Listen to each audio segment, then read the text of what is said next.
Vladimir Putin may have beat him to it, but we'll dive right in with the most powerful Republican in Congress finally acknowledging who won the election. The Electoral College has spoken. I want to congratulate President-elect Joe Biden. I also want to congratulate the Vice President-elect, our colleague from California, Senator Harris. All Americans can take pride that our nation has a female Vice President-elect for the very first time.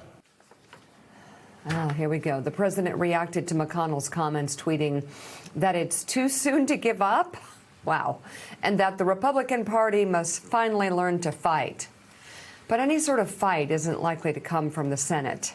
McConnell actually issued a warning to Republicans on a conference call yesterday, warning the caucus not to object to the election results when they are certified by Congress on January 6th. According to multiple sources, McConnell told his colleagues that it would be a terrible vote for Republicans, who would have to go on the record voting against the objection and thus voting against Trump. We're told no one on the call pushed back on this request.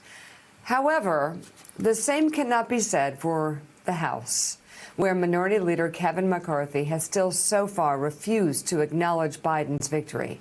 He's also done little to stop some of his members who are planning to challenge the results, which could force Congress to have to vote on who they think actually won the election. Willie, how many times? Yeah, it's wild. So the idea there in the House is that they don't want to include, or they want to contest, the battleground states' electoral college votes and not include them in the count. That's the idea in the House.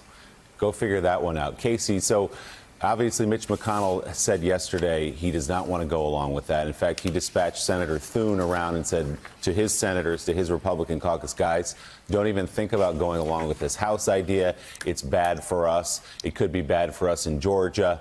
So what exactly, walk us through, if you can, what exactly Mitch McConnell was thinking in terms of timing. He congratulated Joe Biden on December 15th after the race had been called on November the 7th.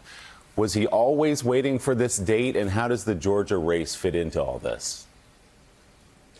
So, Willie, they had always telegraphed that this was a very important date on the calendar. This was true in conversations that I had before the election even happened. And obviously, watching the process play out, it's impossible to avoid it now. And, you know, McConnell is obviously extraordinarily careful in how he approaches Donald Trump. We have cataloged that at great length over the course of the last 4 years. But obviously, they were in an increasingly difficult position, and they did have to pick a line in the sand, because now they are going to have to work again. And, you know, we talked about the power dynamics yesterday on this show. He wants to help run the government. He wants to. You know, he's the one that's going to have the power after Donald Trump leaves. So, you know, I think those were some of the ways in which he was thinking about it. But, you know, this electoral college thing is pretty interesting because, again, this is an arcane process. And we should point out it has happened before. People have gone to the House floor and tried to raise concerns. And Joe Biden, in fact, when Trump was elected as vice president, actually had to push back against some of that.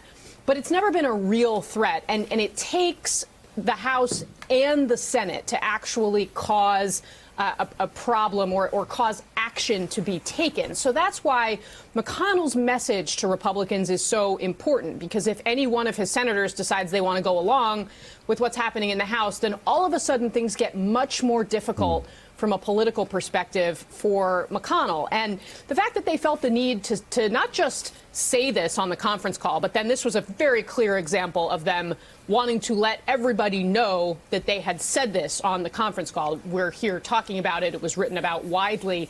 That only happens, you know, if they want us to know those things. It says that they are concerned that somebody might do this, some senator might do this, and it would cause a huge headache for Republicans. So, Casey, Thanks for checking out MSNBC on YouTube, and make sure you subscribe to stay up to date on the day's biggest stories. And you can click on any of the videos around us to watch more from Morning Joe and MSNBC. Thanks so much for watching.